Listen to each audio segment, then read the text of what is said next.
السلام عليكم، ازيكم؟ اهلا وسهلا بيكم في مطبخ منا. النهارده هنعمل مع بعض القرص الطريه بالعجوه، حلوه جدا.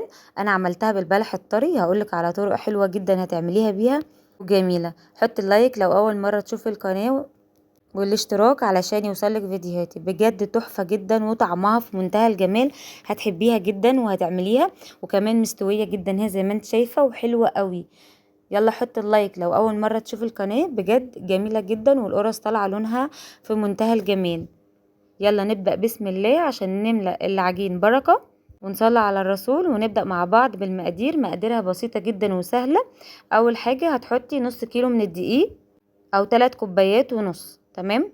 هتحطي عليهم رشة من الملح، معلقتين كبار من السكر، وكمان هنضيف عليهم، انا كده حطيت المعلقتين الكبار من السكر اهم. هتقلبي بس شوية كتير علشان كده الدقيق يدخل مع السكر كويس جدا وذرة الملح ويتوزع كويس. بعد كده بقى هجيب كيس من الخميرة الفورية او معلقة كبيرة من الخميرة الفورية، تمام. اهي هتضيفيها على النص كيلو. هقلب بقى كويس جدا جدا عشان خاطر كل الخميرة اللي موجودة تتجانس مع الدقيق والسكر كويس علشان تختمر. خلاص بقى هنبدأ نحط السوائل. هحط النص كيلو، هياخد نص كوباية من السمنة السايحة. ممكن تحطي نص كوباية سمنة على زيت، بس الأحسن ان انت تحطي سمنة او زبدة نص كوباية. هقلب بقى كويس جدا كل المكونات دي، وهبسه كده بايدي بقى علشان خاطر كل حبوبات الدقيق تتشرب من السمنة اللي احنا ضفناها. هنبس بايدينا الاتنين كده، تمام كده. خلاص بعد ما هبسهم بالطريقة دي بقى شبه الرمل كده. بصي اهم، شبه الرمل خالص، بتفرفط في ايدي اهم، شايفة؟ خلاص بقى هبدأ اضيف كوباية من الزبادي بالمية بتاعتها، تمام. كوباية من الزبادي زي ما قلت لكم، بكوبايه زبادي واحده هتعملي العجين الهايل التحفه ده. بجد حلو جدا وكانت هشه، طعمها لذيذه، ما قعدتش اتاكلت في ثواني. خلاص بعد كده هقلب بقى كل الزبديه اللي انا حطيتها دي مع الدقيق كويس جدا والسمنه.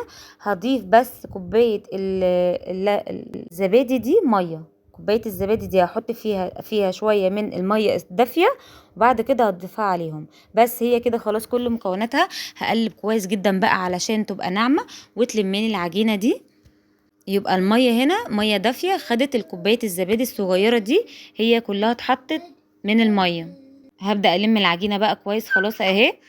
بس هبدأ بقى انعمها اكتر، لمدة 10 دقايق كده بقى ادانك تعجني فيها علشان خاطر تنعم اكتر واكتر. العجينة طرية جدا في ايدي زي ما انت شايفة اهو. انا بس حطيت لها رشة من السمسم كده علشان تدي طعم حلو. ممكن السمسم اختياري، عايزة تحطيه حطي، مش عندك خلاص مش مشكلة. العجينة طرية خالص، هسيبها بقى تخمر لمدة نص ساعة في الحر، هتلاقيها خمرت. انا عملت لها العلامات بصباعي دي علشان اعرف ان هي خمرت. لازم تعملي لها العلامات دي، لان اول ما هتخمر العلامات دي هتختفي. زي ما انت شايفه كده العجينه الخمرانه اهي، سبتها لمده نص ساعه بقت خمرانه بالشكل ده. وعلامات اللي انا عملتها بصباعي كده راحت اختفت خلاص. يبقى هي كده خلاص اختمرت كويس جدا. العلامات دي بتبين لك ان العجينه اختمرت. العجينه يعني طريه، مش قادره اقول لك في ايدي خالص، وجميله جدا. قطعت منها كوره اهي، هبدا بقى اشكلها.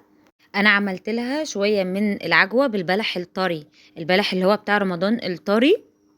تفصصيه وبعد كده تفدغيه كده بالمعلقه او بالشوكه في حته من السمنه على النار، هتلاقيه بقى طري جدا بالشكل ده. لو ما عندكيش البلح الطري وعايزه تعمليها بالعجوه، البلح الرطب طبعا موجود الايام دي كتير جدا. هتبداي ان انت تجيبيه وتفصصيه برضو، بعد كده تعمليه على النار بحته سمنه حلوه جدا. وينفع في اي حشوة، جميل جدا، بيبقى شبه العجوة. انا بعمله بالطريقة دي لو ما عنديش البلح الطري ده. خلاص. وبعد كده بدأت ان انا احشيه وكورتها تاني بالشكل ده وحطيتها، وهي بضغط عليها كده. سمكها بيكون مش رفيع خالص، اوعي ترفعيه، يدوبك نص سنتي كده، حاجة بسيطة، وتسيبيها. وبعد كده بتعمليه بالسكينة شرطتين بس عشان خاطر ايه، ده بالعجوة كده وبيكون مفتح بالشكل ده. هعمل معاكي واحدة تانية دلوقتي. هجيب كوره كده على حسب بقى المقاس اللي انت عاوزاه، عايزه تكبري القرصه عايزه تصغريها براحتك. انا جبتها بالشكل ده كده اهو. وبعد كده هضيف عليها حته من العجوه.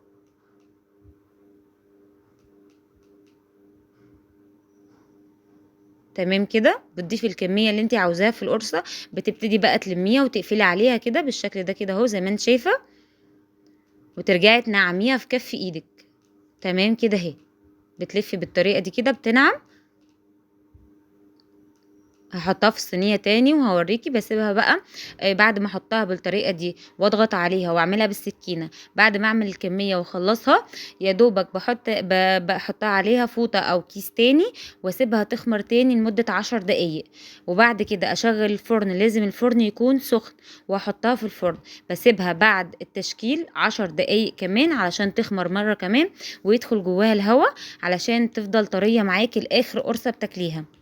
انا دخلت القرص وسبتها خمرت لمده 10 دقايق، ودي كمان خمرت 10 دقايق اهي قبه زي ما انت شايفه. اوعي تضغطي عليها بعد التخمير، اوعي. لو ضغطتي عليها هتطلعي كل الهواء اللي اتخمر جوه، وكده انت هتطلعيها ناشفه من الفرن. والفرن لازم يكون سخن، هتطلع معاكي طريه جدا وجميله. وزي ما قلت لك اوعي تضغطي عليها بعد ما تخمريها بالشكل ده. بعد ال10 دقايق هتدخليها الفرن على طول، واول ما تستوي هتفتحي عليها شويه شويه بالشكل ده. وده النتيجه بجد روعه زي ما انت شايفه، حلوة جدا وطرية، وتنفع للعشاء، عشاء سريع وجميلة جدا وسهلة ومقاديرها بسيطة. بكوباية زبادي عملناها. ممكن عادي تستبدلي الزبادي باللبن، بس انا بحبها طرية بالزبادي، بتبقى جميلة جدا وطعمها حلو قوي. حط اللايك بقى لو لسه ما حطيتهوش، والاشتراك علشان يوصلك فيديوهاتي لو عجبك الفيديو، وكومنت جميل منك يشجعني ان انا انزل فيديوهات تاني. وهتوحشوني جدا. مع السلامة وبألف هنا.